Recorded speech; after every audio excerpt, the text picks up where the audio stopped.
Now let's go to the presentations. We're going to be looking at innovative financing, and we've got two great speakers today.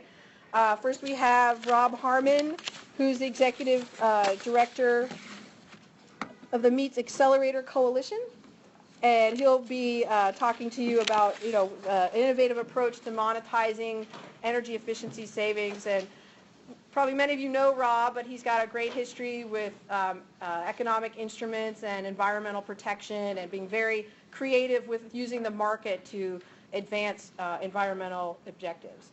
And Jimmy will be speaking after. We'll maybe do a few questions of clarification, but we'll save the Q&A for the end. And then, so it'll be Rob, and then Jimmy is CEO of Distributed Energy Management, and he'll be talking to you about a way that you can manage utility spend in a whole new different way, and can be very much to your benefit as you do that in terms of an investment. So we'll hear more from him on that.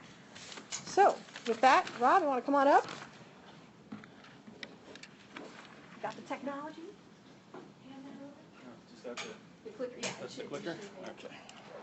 So I'm going to talk about the Bullet Center, the results we've gotten from the Bullet Center, and how we might use the same transaction structure that we used on the Bullet Center to do more deep energy retrofits or deep design for new buildings. Hi, Mike, in Seattle.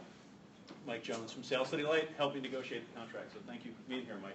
Anyway, just this week I started thinking about different ways to think about the economic benefits of MEETs, and so I used the Bullet Center building as an example. And this all assumes, of course, that it'll keep performing the way it has. But if you use the Bullet Center as an example and you look at the total value, dollar value of the utility payment in the traditional incentive structure, what Seattle City Light was able to offer them was $84,000. Under the MEETS contract, the total value, dollar value, is about $1.2 million. It's a 20-year contract for energy efficiency. I'll get into all the details. I'm just trying to give you a little eye candy here. If you do the net present value of that, of course, because the $84,000 is front-end loaded, you're comparing $84,000 in the traditional structure to $740,000 in the MEETS contract using a 5% discount rate. If you look at that on a per square foot basis, another interesting way to do it, you get $1.68 is what the upfront incentives are worth on a per square foot basis versus $14.80. Pretty substantial difference in the value of the energy efficiency under a MEETS contract. And if you just want to think about it on a cents per kilowatt hour, the upfront incentive was worth about 2.5 cents per delivered kilowatt hour, and the MEETS contract is 8.41 cents. There's an accelerator on a portion of that, and it runs for 20 years. So there's lots of different ways to think about the economics of this, but I thought this might be an interesting summary of it, so you could think about it however you want to think about it. That's on the sheet, by the way, that got handed out, so you don't have to memorize any of that. So why aren't deep energy efficiency benefits valued properly? Why we think all this stuff is economically viable, but we don't do a lot of it. And what we've concluded is that it's basically about split incentives. Obviously, you guys all know about this in the real estate industry. Here is the total savings from a retrofit or something better than code in a new design, but let's use a retrofit. So over the long period of time, if you kept your building's energy efficiency fully commissioned, you could expect to get all of this savings over time. So that's either dollars or it's energy savings or whatever it is, right? That's just the total bulk savings from a retrofit. But we all know that what actually happens is something that looks more like that, right? And then, of course, if you're talking about savings in dollar terms, assuming that the tenants are getting all the savings, the available savings to the investor or the building owner is that red line, right? All the savings go to the tenants.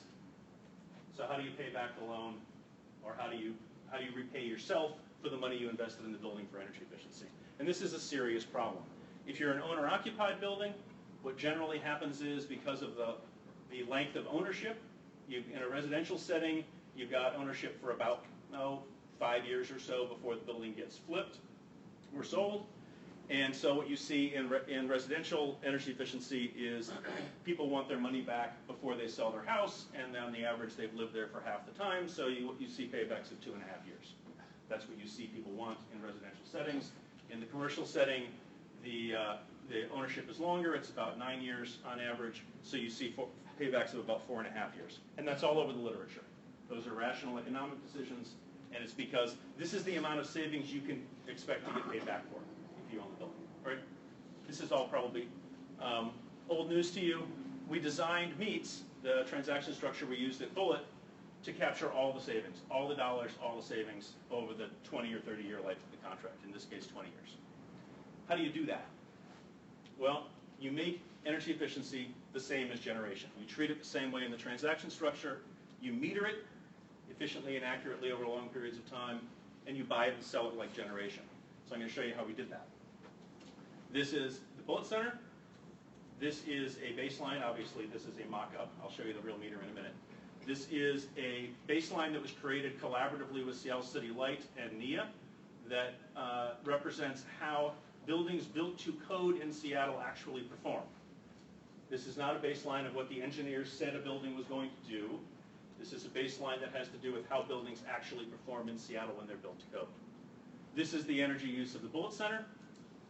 This is what we call metered energy efficiency. It's the difference between the two. Okay? So I'm going to walk you through that. This is a dynamic baseline meter. This happens to be Energy RM's delta meter. Terry Egnor is sitting right here. Please raise your hand, Terry. If you have a lot of questions, technical questions about the meter, talk to Terry, because he's the guy who knows. This is the baseline that was created for code buildings in Seattle. That gets projected forward using a typical meteorological year. That is the estimated energy use for the Bullet Center, but that purple shaded area is what we expected the energy savings to be. Then the meter readings started coming in, and we saw what the actual meter readings were. Then this baseline up here gets adjusted for temperature and occupancy and other things that actually happen in buildings. Oops. And the gap between the two of them, those blue bars, purple bars, whatever color the color gods are using today, is the actual metered savings. So what Seattle City Light pays for under this agreement has nothing to do with the bars. I mean, sorry, the green line and the red line. It has to do with these numbers. This is the actual consumption at Bullet. This is the adjusted baseline for how buildings built to code would perform at the same time. And that's the metered energy efficiency. So we've been doing this now since April, right, Terry? All right. That's the Energy RM bill. Here are some things about that bill. The most important one is this red one. The average variance from the monthly values for all 6 statements was about 2%. So essentially the meter is accurate within about 2%. And vastly more accurate than deemed savings, and certainly well within transactable limits. So now that we've metered it, how do we buy it and sell it like generation? Well, we use a system called MEETS. And MEETS is a structure. It's not an incentive. It's designed to use the savings value, so think about split incentives again, the savings value that's currently lost to the tenants as part of the transaction. So the tenants pay for the benefits they receive. Think about on-bill finance. It's kind of like that. And it moves the market beyond consumer, i.e. building owner financing, to capital markets financing. This creates a cash flow that capital markets are interested in. So if the building owner wants to finance the project themselves, they can. But capital markets are also very interested in this because they see a cash flow that shows up from the utility, and I'll show you how that works. This is a very busy slide. But it does tell you the story. So think about this as Seattle City Light. What Seattle City Light agreed to do was to sign a power purchase agreement with what we would call an energy service developer, or we also call them an energy tenant. In the case of Bullet, that happened to be Bullet. They were playing the role in the building of what we would call the energy tenant. You can think about this as an ESCO too, but they're the party in the transaction that's responsible for the energy efficiency performance of the building. Okay? They get money from an investor. In the case of Bullet, the investor happened to be Bullet. Okay? They played a lot of roles in this, but they don't have to. They did what we would consider the upgrades in the building. In the case of Bullet, those were designs that were better than code, but in a retrofit, they're just the upgrades in the building. So that happens inside this commercial building. And then the dynamic baseline meter meters the energy efficiency improvements between how the building used to perform and how the building performs after the retrofit. So you have a kilowatt hour reading coming off the delta meter that's delivered to the utility. Here's the special economic part. That kilowatt hour reading is put on the bill that the building receives. So think about it this way. The Bullitt Center, before the MEETS transaction, the Bullitt Center had one meter on it. It was the Seattle City Light meter that told the building how much energy it consumed from Seattle City Light. The Bullitt Center now has two meters on it. The first meter we just talked about, and Energy RM's Delta meter, which is the energy efficiency meter.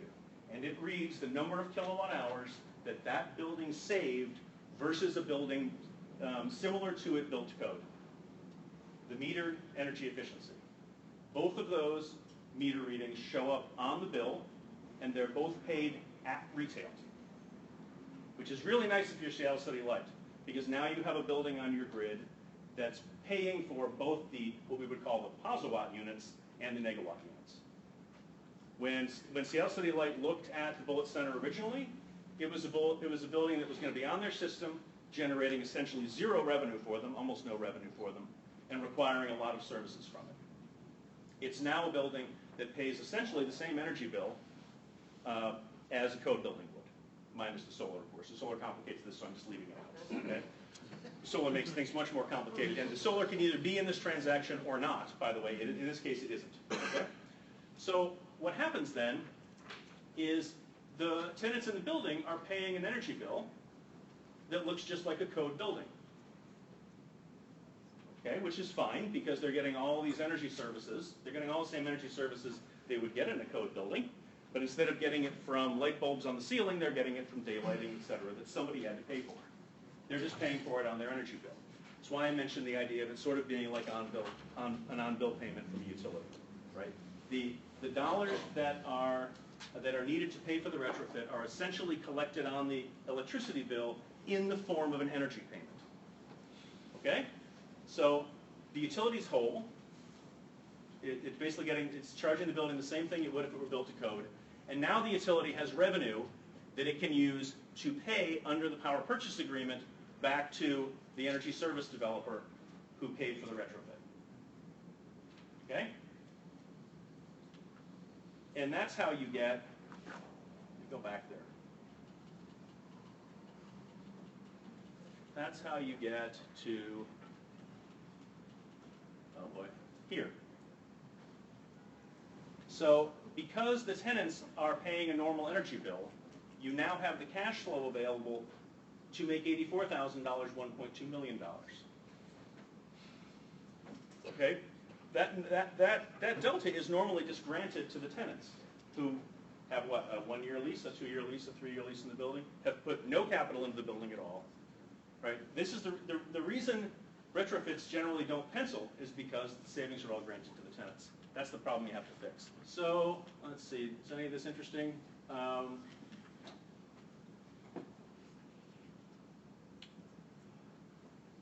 No. Okay, so what's in it for the utility? At scale, it can be a new load management resource. It can be targeted at location-specific areas where you have, they're thinking about this in California a lot, where they have big problems with capacity to meet new load.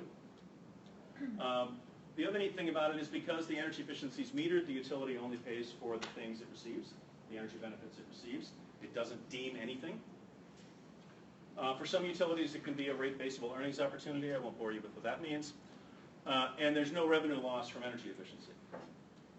For the building owner, here's a neat thing about the power purchase agreement. So let's say you use an energy service company, an ESCO, to do the retrofit. And the energy service company has the long-term power purchase agreement with the utility. That's where all the cash flow comes through. What the energy tenant, or the ESCO in this situation, does with the building owner is the same thing that a wind energy developer does on a piece of land owned by a farmer. They give a portion of the value of the power purchase agreement to the building owner. They pay rent in the form of a portion of the power purchase agreement, right? So in the case of that $1.2 million agreement with Bullitt for a 50,000 square foot building, imagine if 10 or 20% of that is going to the building owner in rent. right? Very useful structure. The other thing that real estate folks will like is that all the upgrades in a meets transaction are done through a tenant improvement process. So all the upgrades immediately belong to the building owner. It's just like a TI. The agreement with the energy tenant in the building looks just like a BOMA lease, except the space they're occupying is the light bulbs and the HVAC and those sorts of things, right? The other thing that I think is crucial here is the building owners, if they want to play all of those roles, the investor and the energy tenant, they want to play all those roles, they can go ahead and do that. But they don't have to. Okay? The parties can move around in the transaction because the roles are very clear. The nice thing for investors in this is that they're financing based on a PPA with the utility.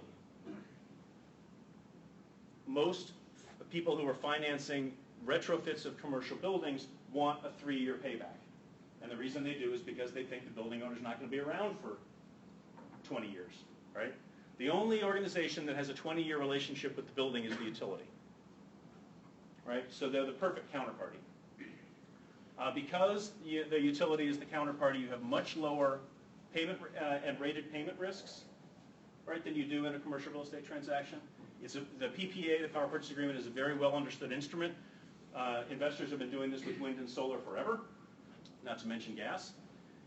And investors are really interested in scale through aggregation. So for instance, we could see a world where we use meets to upgrade the 2030 district, and there is a Seattle 2030 district bond that is backed by investors. This is not a city bond. It's a bond that the energy tenant and the financial parties would put together that would essentially pay out over 20 years based on the energy savings delivered to Seattle City Light. Right? That's a completely doable thing, right? Because it's a long-term instrument, and the financial markets right now are looking for those long-term stable instruments. I'm not going to go into all the societal benefits of energy efficiency. You're already in the room, so you already know that. That's me. How am I doing on time? Great, on time. I don't know if there's any questions of clarification. We can get into more sort of in-depth and nuances in the discussion, but if anyone had any, is there anything that Rob showed that you're like, hey, what was that? Or can you explain that a little bit further? We have just a moment to do that right now. That tax agreement. Yeah, Sally, this is Sally she is the CFO from Bullitt. Would you tell them that because you're the CFO and I'm not? So we got a revenue ruling from the state that the meats revenue is tax-free and it will also be federally tax-free. Okay, that's an amazing thing to think about, right? The revenue under this PPA is tax-free at the city level and the federal level. Okay? Yeah. The power that City Light is buying from, or the virtual power they're buying, is that comparable to what they would pay BPA to purchase power? Well, there are two pieces to the contract. One piece of it is what we call the incentive piece, and one piece is what we call the energy piece. The incentive piece is 2.5 cents a kilowatt hour fixed. Mike, would you be willing to say a sentence about how that number got generated and what it represents? It's not really it's your marginal cost of power, basically, right? Of building a power plant and providing power at long term, right? Yeah, it's the incentive rate that we use for long-term projects, and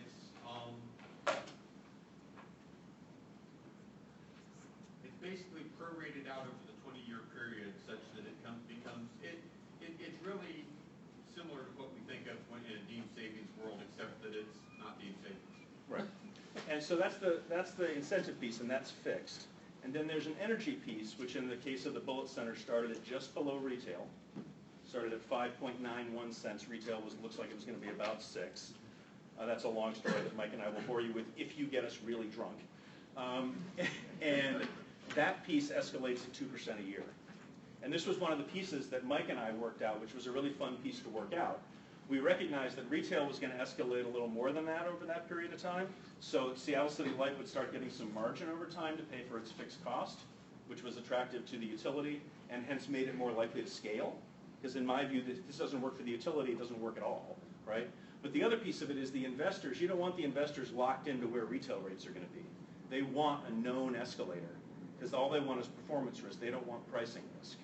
So if you locked it to retail, the investors would probably actually discount it because they don't know what the Seattle City Council is going to let see how City Light do with rates. They want to see it the same way they see a PPA, which is this is what I'm going to get paid if this building performs.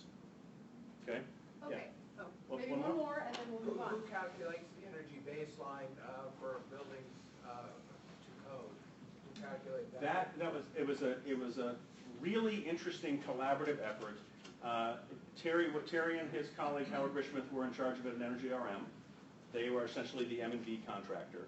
And it was a collaborative process with City Light and NIA and and the Integrated Design Lab in Idaho, right?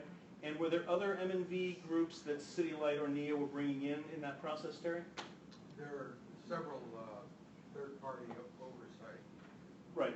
Cadmus was in, and there were a couple of others. So it was a collaborative process, and it's really interesting because if you start thinking about outcome-based codes, you got to have a baseline, right? So it was an early foray for the city into this idea of figuring out what an actual baseline is, because we know buildings don't perform the way they're engineered to, and you have a whole series of things in the building that aren't regulated by code, and those things actually show up in the energy use, of course, right? So when Mike's planning guys are here that's one of you guys is going to build a 5 million square foot building, they want to know what the actual energy use is going to be, not the engineered energy use, right? And they've got some ways of doing that have nothing to do with what the engineers are going to tell them. So the really important thing in the transaction was because we were going to meter the energy efficiency, you had to meter it against actual use. And because the building was new, there was no actual use. So we had to use how buildings that were built to code actually performed for actual use. I think in a retrofit, what you would do is you would use the building's existing energy use as a baseline, right? Rob, is there a financial penalty if the building performs above code? Not in the meets contract. If the building doesn't perform you're getting paid for the number of units of energy efficiency you generate. So if you don't generate them, you don't get paid. Right, but So, there's no penalty if you don't meet your code obligation. well, I think the interesting thing there would be if this thing starts to scale, if I were Mike, and I were trying to count on the energy efficiency being delivered so that I knew I didn't have to go build another power plant, at scale, I might write some penalties in. Am I right about that, Mike? For non-performance? Right? See? Okay? Thank you. And thank you for all the people who chimed in, Mike and Terry. I appreciate the help. A group effort, and we'll come back to Rob at the end for more Q&A. But let me thank Rob.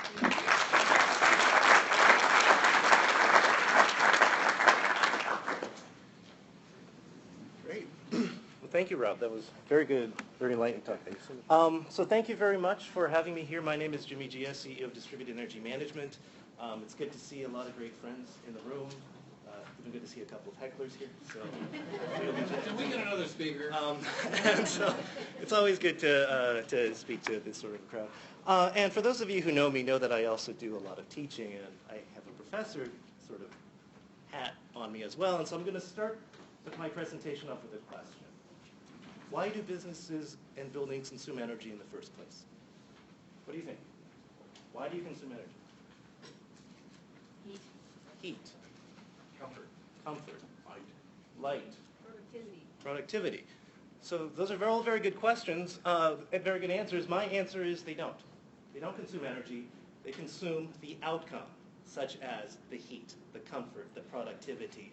We don't actually consume it for the sake of consuming kilowatt hours. So if that's the case, when we start talking about the energy problem, or how are we going to focus on energy, we have to start talking about the outcomes that this energy is actually enabling us before we can actually start going backwards to see where it can come from. Okay. So let's start with that. And it's interesting because from my perspective, I've been actually doing this for a very long time. You see, I actually started my career as a material scientist, which is very far away from what I do today right now.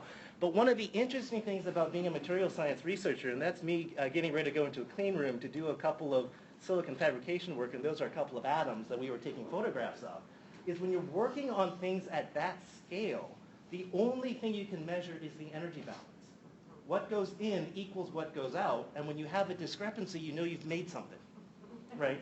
So everything you do in material science is actually based on an energy balance.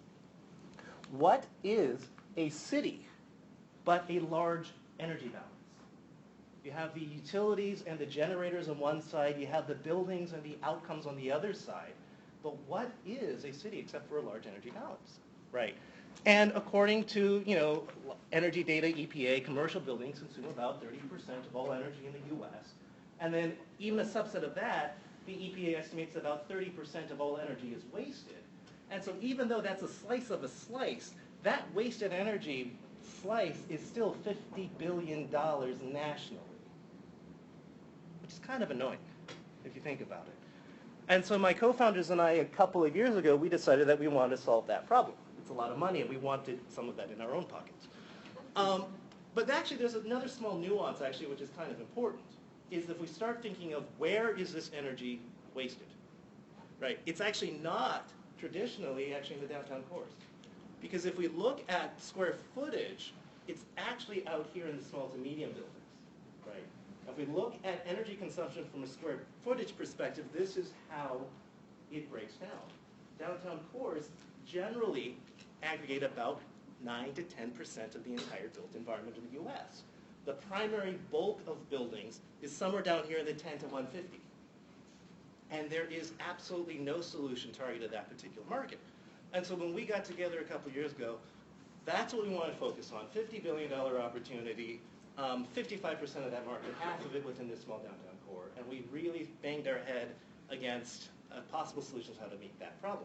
And it turns out, as you will see, by solving the problem down there, we can actually now, we're also starting to apply it to some of the buildings up here. And we actually have a couple of very interesting proposals out to a couple of Fortune 500s as well, just because we can scale upwards far easier than a lot of other people. But let me talk about one of the things that we do. A couple years ago when we were getting started, we were doing a lot of deep data analytics, looking at building automation systems, energy management systems, smart meter data, pulling it all together and showing people how doing good energy management was going to help save them money. And unsurprisingly, no one cared. No one could get it, and we weren't able to really get the traction that we wanted with this. And we were really frustrated by this because we were figuring, well, energy management is good. We're saving money, right? And that's when it dawned on us and the LED went off, as we say. Because you see, we were doing it backwards. Think about it. Money and energy actually turns out to be the exact same thing. They just flow in opposite directions, right? We consume the energy, we pay the bill. So instead of doing energy management to save money, a couple years ago we started doing money management to save energy. And we started implementing fiscal processes and budget control and cash flow management techniques. And you know what happens? Bills go down. Consumption goes down. And people save energy by simply being more fiscally disciplined. So let me show you now how we term and how we craft this. You see, at the end of the day, if you think about it, there's a lot that goes into a utility budget. Right? We have the bills, operational monies like utility bills, electric, water, sewage, trash, gas, telecom, all of these different bills that are happening. But then I'm also buying equipment and replacing equipment and retrofitting equipment that's going to be consuming those bills in the first place. And I also have a facilities department, a maintenance department, utility incentives, tax rebates, this and that, and all of these different things that is going to affect my utility budget, thinly spread throughout my entire organization with no one under control. And when you think of any department that operates that way, you're going to have overspend, you're going to have under-prioritization, underutilization, all the problems of inefficiencies in how that budget happens. And because that budget is inefficient, we believe that is why people overspend by $50 billion in the US to achieve the level of productivity that we do today. So instead of talking about waste, we talk about overspending to achieve what we do today. Well, how do you manage that? Well, if I wanted to lose weight, I can get onto the bathroom scale every single morning and regret the pizza I had yesterday, but it's not going to help me lose weight. What I have to do is I have to set a goal. I want to lose 5 pounds this month. After I set that goal, I can start working backwards and say, well, that means I'm going to have to join a gym. Well, that means I'm going to have to go 3 days a week. Well, that means I'm going to have to do push-ups today, so on and so forth until I know exactly what I'm going to do right now. And it's the same thing with energy management utilities. I can't manage it based on the bill from the past. I have to manage it based on the goals of the future. And so we look at what those goals are. Are you trying to double your business, or are you trying to downsize? Are you adding a new building, or are you trying to get rid of one? What is your goal that you're trying to do within that particular business? Create a budget for it that includes your bills, that includes your retrofit, that includes the incentives you qualify for, includes all of these different financial components. And then today, we actually put it, for the small to medium clients, at least the ones that we work with right now, we actually put it into a physical bank account. We put that budget into a physical bank account. And so every single month, that client makes the exact same deposit, smooths out the variability of all of these utility costs, and as and the bills get automatically paid out of that particular fund, and whatever's left over at the end of the month gets accrued to their capital budget that then gets invested in energy efficiency projects. And when you invest in energy efficient, guess what happens to your bills? They go down. What happens when your bills go down? Your fund grows faster. What happens when your fund grows faster? You do another project sooner. And it becomes actually a very nice virtuous cycle that we create with our clients right now to be able to continuously invest in energy efficiency and continuously drive improvements through the businesses that we work with. And so the last 2 pages of the handout I gave you has a little bit of a larger view of this, so you can take a look at it there. But it gives you a snapshot of the type of reports that we generate for our clients, which basically has 3 major components that, to me, is the most important. First of all, it shows you all of the bills that you've paid in the past, so you know where you are in terms of tracking to your goals. It shows you how much capital is accruing inside of your fund, so you know what I can do today and what is there right now. But it also shows you where you can go with the future projects that we have helped you prioritize. So whether it's a lighting retrofit or an upgrade to your boilers or end of life for your roof, we know exactly how much it's going to cost. We know how long it's going to take for you to accrue to that particular fund. And we're also there working with different incentives, utilities, banks, loan structures, et cetera, to help bring those opportunities to a business so that way the business just simply has a couple of projects ready to go. From a portfolio point of view, we've actually had some quite interesting successes. We've dealt with a wide variety of buildings, ranging from grocery stores to multifamily housing to a vineyard, which is really fun. And I'm forgetting a couple, banks. But in aggregate, we have over $180,000 right now set aside dedicated to energy efficiency.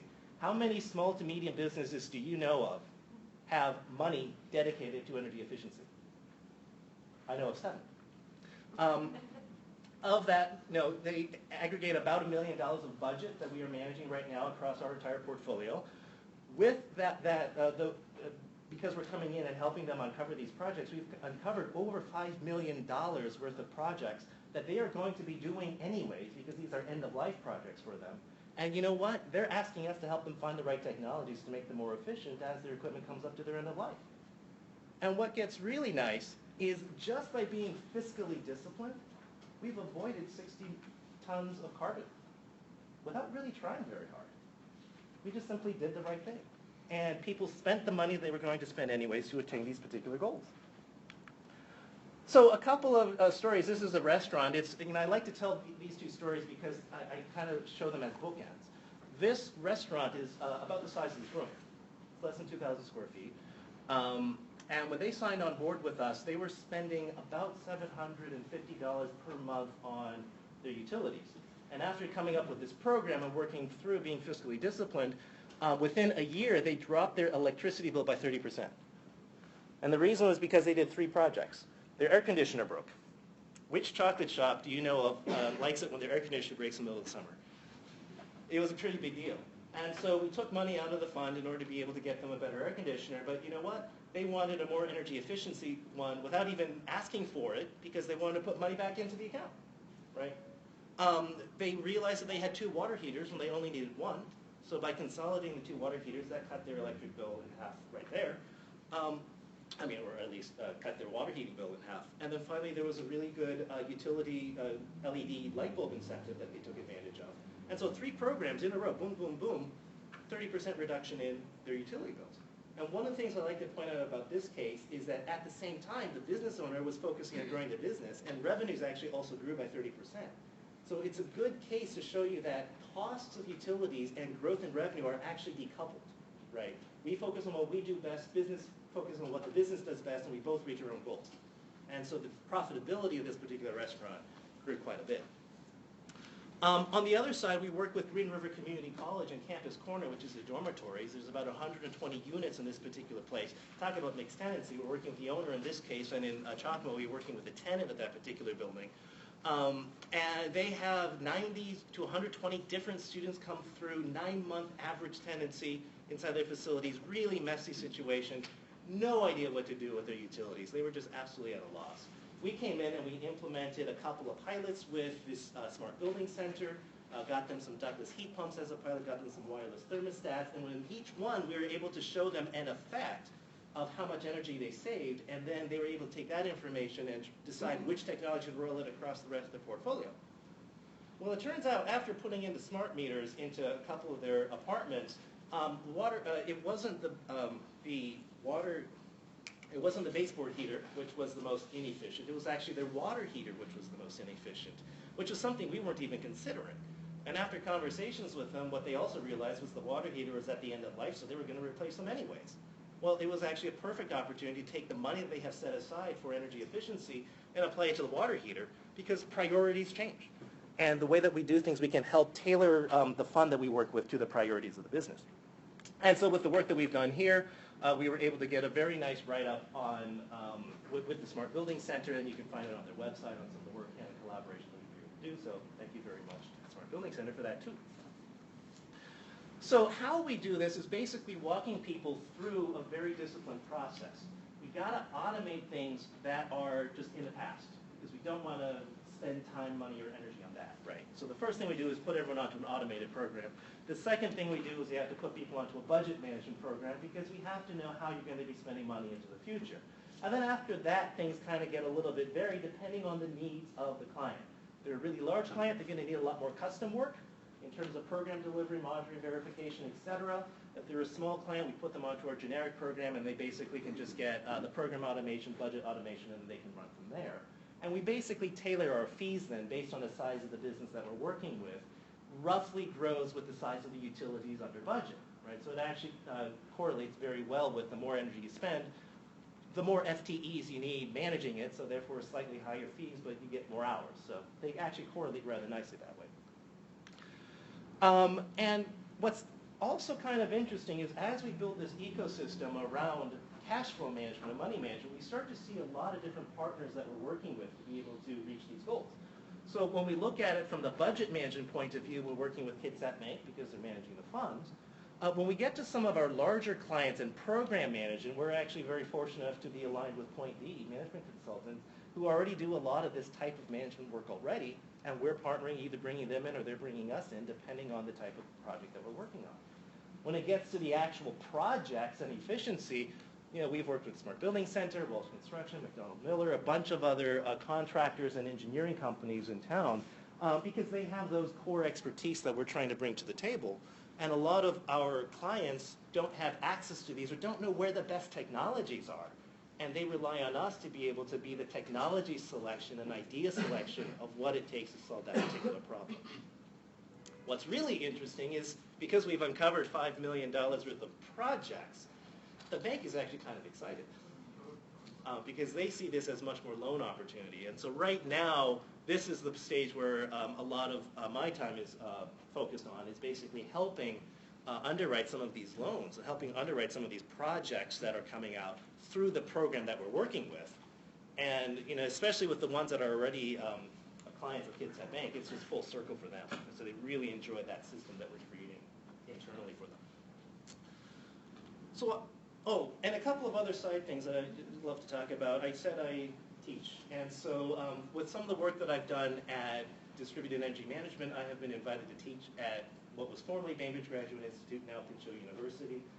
This is actually my 4th year teaching this program, Sustainable Energy Solutions Certificate. We really start talking about these outcome-oriented approaches to energy management from a societal point of view. So not really from individual businesses, but looking at it from a country, a region, a continent, the earth. These are just a couple of photographs of the people in the certificate program. When you add the MBA students that have gone through the program, we have an alumni base now of about 50 students, and so that's actually quite nice. And there's a couple of them in this room, so thank you for attending. Based on the opportunity that I got here at Pinchot, we were asked to write a book. And the book was published and available in July of this year, June of this year, something like that, published by Cambridge University Press. And so it's gotten some pretty good coverage globally on some of these issues that we talk about. Really looking at outcomes, same thing that we do with the class. And most excitingly, and actually this is going to be the first place we announce it, because of the book, we have been invited to be part of the PBS documentary series Voices in America, hosted by James Earl Jones. They're actually coming to film us next Wednesday, so getting ready for our script right now. And it'll be available nationally by March of this year. And so that is very exciting, and we're very honored to be part of that program. But I want to leave you with a couple of thoughts. When we start talking about wasted utilities and waste reduction, I really want to focus on the profitability aspect and increasing profit margins for a business. The utility line, if you think about it, is all within the expense portion of the line. So for every dollar that you're able to save equals $1 of pure profit, right? It's a one-to-one correlation. And if we look at a company with a 1% profit margin, for every dollar you save, that's equivalent to almost $50 of new revenue that you would have to generate if you were to look at it from a profitability point of view. So what that means is, if we reduce energy by 5%, that's an improvement in net margins by 7.8%. If you reduce the 30% waste that EPA estimates, that's an increase of profit margin by 46%. That's a huge amount of number, right? 30% you might think is a little bit hard to reach, but 5%, you guys just did 8%. It's not that hard, right? But if we look at 5%, there's also another interesting aspect. Is the great thing about waste is that it compounds. Because every time I save energy, it's going to stay there, and I can continuously chip away 5% year over year over year. And what happens when you have 5% compounding for arbitrarily 15 years to 2030? What do you think happens? It's equivalent to 50% reduction in energy, right? So this number, 5%, is incredibly doable. It is something that is very possible within this group, and it's something that we can participate in and push forward as an organization, I believe, and as a downtown core. I love the fact that 2030 has a goal of reduction. And this is a plan to get there. And so I'm really looking forward to doing this with you guys. So thank you very much for your time. I look forward to your questions.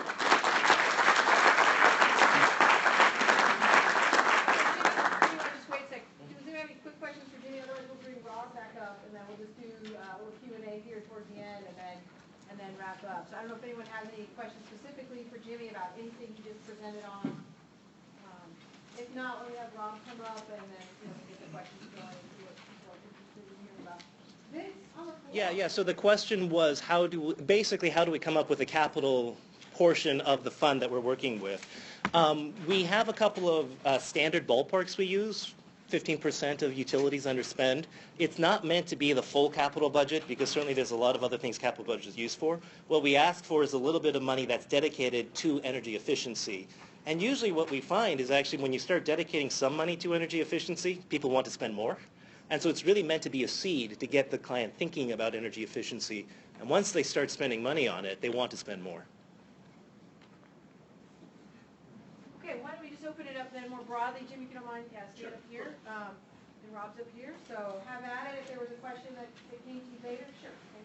Rob, other than City Light or the other utilities, are you working with or had any pulling circumstances with Tacoma City Light or which kind of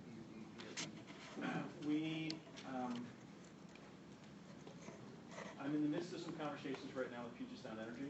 We're dealing with, we're having some very good conversations right now with PG&E in California. And next week, sorry folks, I'm on my way to Hawaii to talk to the folks in Hawaii about their issues.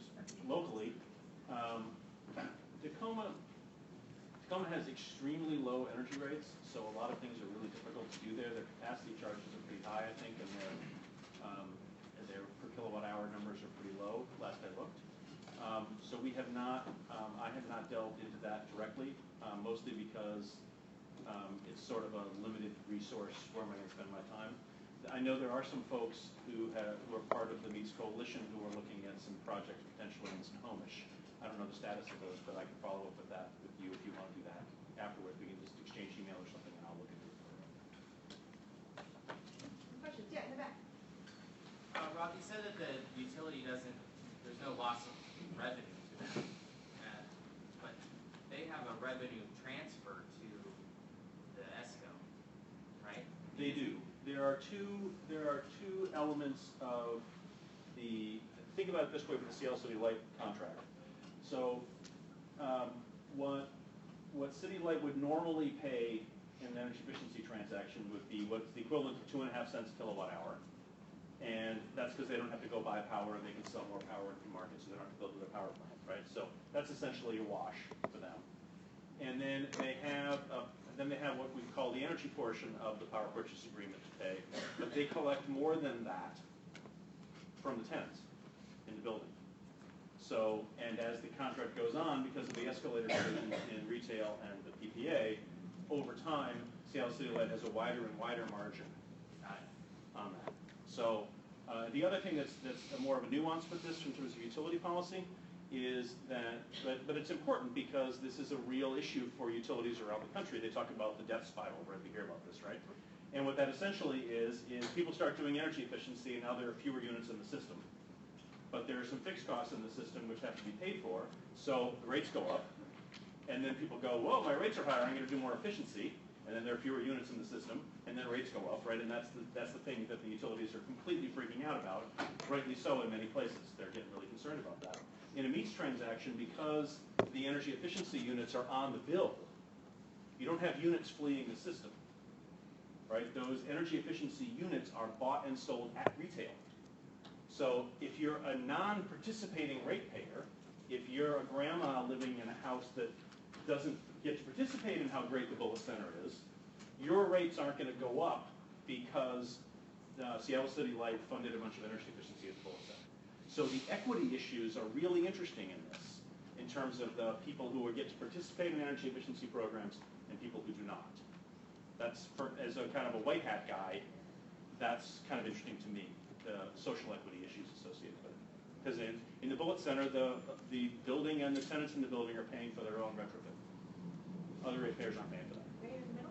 So I have a question actually on the tenants. Yeah. Because at Bullitt, at least, the tenants have something to do with that energy reduction. Yes, they do. And so they're participating actively in the building's performance. They are. Are they then sort of paying for that essentially because they're paying full rates for? Great question, thank you. Well, we are talking about the Bullitt Center here, and we are talking about Dennis, right? So what Dennis does is something that is absolutely extraordinary, which shouldn't be a surprise to us. Dennis has set energy efficiency targets for all the tenants. Sally, tell me if I get this wrong, okay?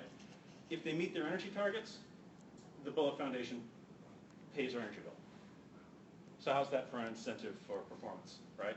What's neat to me about the meet structure, and it's a little bit crude, but I think about the meet structure as a big pile of money on the table.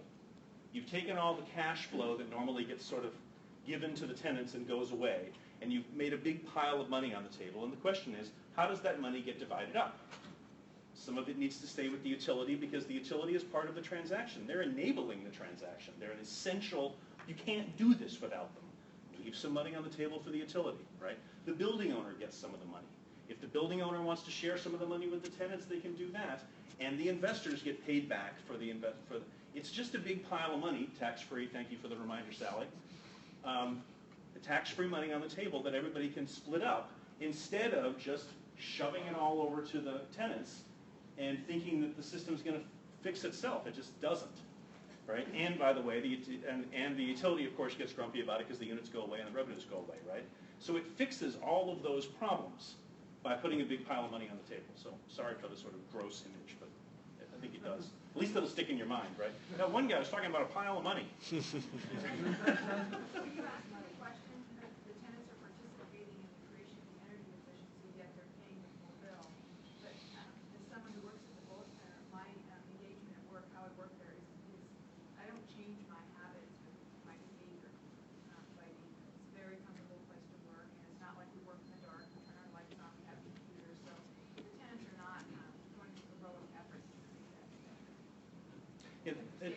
it is one of the neat things about this is because you now have this big pile of money on the table, you can do the infrastructure-related things that cause the building to be more energy efficient, really regardless of how the tenants behave. You don't need to rely on the tenants to wear 3 sweaters to work, right? Because you've made the building vastly more efficient. Because now you have the ability to pay back the money you need to do that. That's sort of the magic of it. Yeah, Dwayne, and then over there. I've got a question for both of you. Banks and appraisers have been really reluctant to value energy efficiency because it's kind of not tangible. So with the 2 kinds of programs you've got, is that going to have a direct effect on how they see the value of efficiency? Absolutely. Do you want, well, so basically the way that we do it is focusing on the cash flow. So when we go and create our program with a client, right, we're also including part of the capital budget, including parts of, and frankly, one of the line items within our budget that we create is debt service. And so that way the ability to go and pay off these future debts and future loans that we are going to help underwrite for these projects are already built into the project. And once again, if we think back to just normal retrofits and upgrades, if it's at end of life and you need to buy a new one anyways, it's already in your budget. Generally what happens is when it starts breaking, you replace it, and by that time you're just scrambling. So we're putting a little bit of forethought to that and just bringing some of that money forward, right? And so when we go and work with a bank to start writing some of these loans, one of the attractive part is, yes, we have to look at collateral from the traditional sense of your credit rating, what are you going to collateralize within your buildings? But we actually add another nuance to that, which is we can start collateralizing some of the future cash flow that we're going to be generating from these savings because energy bills are going to go down. So we're kind of adding another element to underwriting for loans when we go to a bank to say there's going to be this future cash that's coming in. So it's like there's a profit center Exactly. added to the building. Exactly. It's leveraging the utility assets, right, and turning it into something that you can now turn into a financeable cash flow. Yeah, what I would say is one of the reasons we like MEETS is because it's based on this 20-year agreement, which allows you to do much more significant upgrades in the building. So you can put a lot more value into the building than you can if you need to pay back in 3 years. So you can do stuff that you can't ordinarily do, like the Bullet Center, right? So now you have all this money that's been invested, and by the way, as I said earlier, it's invested under a tenant improvement approach. So all of those assets belong to the building. They don't belong to the ESCO, or what we call the energy tenant. They belong to the building. The second thing is, sort of what Jimmy's saying, is there's a cash flow now associated with this, and it's a very specific cash flow. If the building owner is financing it themselves, that $1.2 million PPA is an asset. That's part of the building's finances. If they're not the investor in it, their portion of that PPA is now an asset. It's another rent check that's coming in every month. That's part of the value of the building. So we expect financial parties to begin to see those things as assets as the project scale. Question over there? Yeah, I was just wondering, does the baseline, is it related to code, is that locked in across the 20-year agreement? Great question. We had a fabulous conversation about this with NIA and with City Light. Mike, did you hear that question? I did not. It was about whether the baseline is locked in for 20 years. And the first 3 years of this MEETS contract is a pilot. And for a variety of reasons that all of you know too well, gathering energy data has been challenging over the last 5 years, right? It's gotten a lot better recently. So finding enough buildings that were built to code to model the baseline was challenging. Wayne, I think you probably know more about this than just about anyone on the planet. And so we got, what, 6, Mike? I think we used 6, right? Something like that. And so what we're doing in the first 3 years of the agreement is if more data come in that cause us to think the baseline needs to be adjusted, the baseline will be adjusted. And after that 3-year period, it locks in so that everybody knows what they're getting, right? So this part of the thing, how you create baselines for new construction, has been, I think, a really interesting educational process for everybody, but it was extremely collaborative. Would you agree, Mike? So I think that everybody got in the learning mode. We had a lot of good conversations. Terry, of course, was involved in a great deal of those conversations. So it was really interesting, and Dwayne, I'm really curious to see how it's going to play out with outcome-based codes and all that other stuff that you're working on. So are we all. Yes. Did I get your question? Yeah.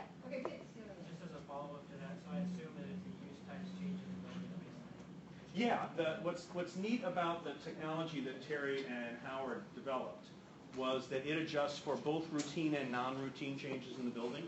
So yeah, if you have use types, you put server farm in, all those things that are, quote, non-routine, all those things get implemented and changed to the baseline. And then if it's a renovation project with a baseline previous consumption or still code? If it's a renovation, that's going to be a policy decision. And I think it's going to be a really interesting one. Okay, how far out do we go here? One of the really interesting things about the bullet contract is based on the financial assumptions that are in it now, which obviously could change. If you look at the amount of ratepayer dollars, the incentive dollars that Seattle City Light pays, and what you'll discover is that because of the escalation provisions, at the end of the contract, Seattle City Light has more margin than they paid in incentives, which means that on a net present value basis, the contract uses no ratepayer incentive dollars. That changes the conversation about code suddenly, because you're not asking other ratepayers to subsidize improvements that are required by code. And that creates a really interesting opportunity, because if you can sign a meets contract and not worry about what's code and what's not code, you don't run into this problem that I'm sure we're seeing here, but I know they're seeing in California, which is nobody's upgrading the buildings because they can't meet Title 24. They can't afford it, right? So if you're not using ratepayer dollars, you don't care. The tenants in the building are paying for the upgrade of their own building. You can stop having that conversation. Wouldn't that be a godsend, right? You don't have to have the conversation anymore. Because you're not paying any utility incentive dollars at all. This is one of the things that we learned as we went through the first process. So it's funny to me to look at the contract, Mike, and to see that there's this incentive piece and there's this energy piece, because in the end, the incentive piece is all washed out by the margin that City Light should make on the contract. So the way we're thinking about it now is you just start the contract at what we would call the sort of price to beat for energy efficiency, which really winds up being the incentive dollars and retail. Maybe you discount it a little bit to get Seattle City Light started out correctly, and then you maybe put a slightly smaller escalator in it because you're escalating on the 2.5 cents too, that we'd work all that math out to make sure it was in City Light's interest. But you don't need incentive dollars in a meets transaction anymore, which means all of a sudden code goes away as a problem. We have time for one or two more questions if they're out there. Anybody else have anything? Oh, sure, Dwayne, go ahead. Are we using City Light's credit rating for the financing here, or is it the owner's credit rating? Well, in this case, of course, it's bullet and it was already built. So we're talking about going forward, right? What the credit folks are going to look at is this building going to continue to be occupied, right? So they're going to look at whether the building is in a real estate market they're confident in, right? If the energy use in the building goes to almost nothing because the building's empty, they're going to have a problem, right? And they're also going to be looking at whether the utility is creditworthy. But the great thing about the utility industry is they're creditworthy, right? I mean, Seattle City Light is not going to become unable to pay its bills. It's not going to happen, right? They have a regulatory obligation to serve these loads and to recover their revenue requirement. So I think that what's going to happen here is that we're going to move from a world where the only thing the financial folks look at is the building owner's balance sheet to a world where they're saying, is that building going to maintain its ability to operate in this economy? That's really going to be the test there.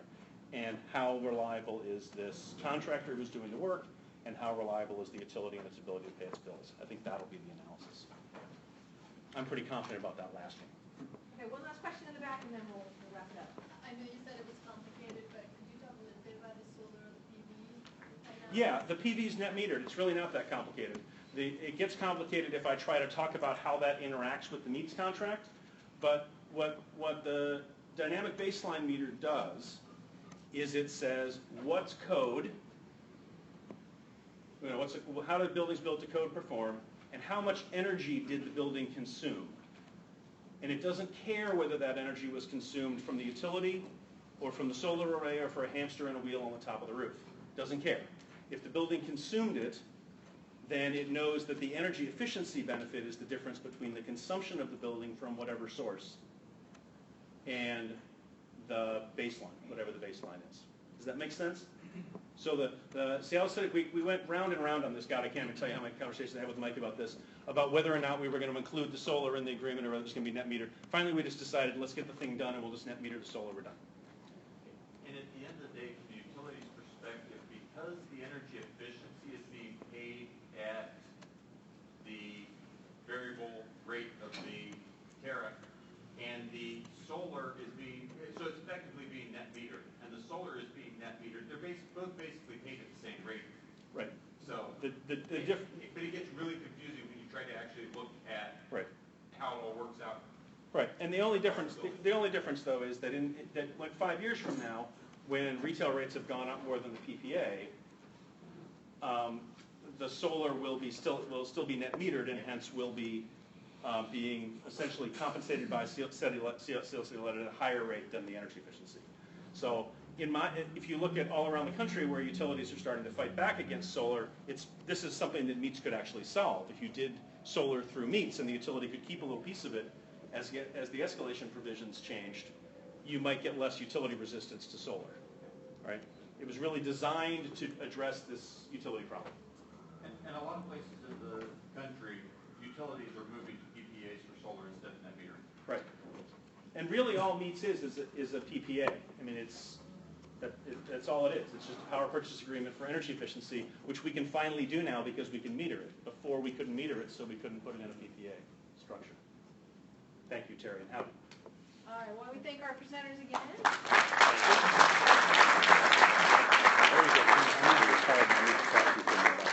As we close, just want to remind you about the survey. It's on the back of the agenda. I also just want to make a point.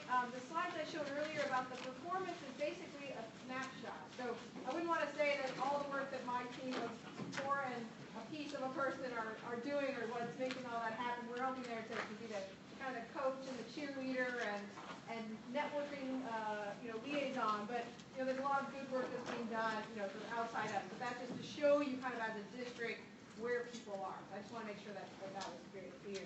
And I hope that you have time to join us. We're going to be reconvening at Rock Bottom, just across the way there, for an informal happy hour. And if you want to continue the conversation, that would be great. And stay tuned for work on stuff like today. So thanks a lot for coming.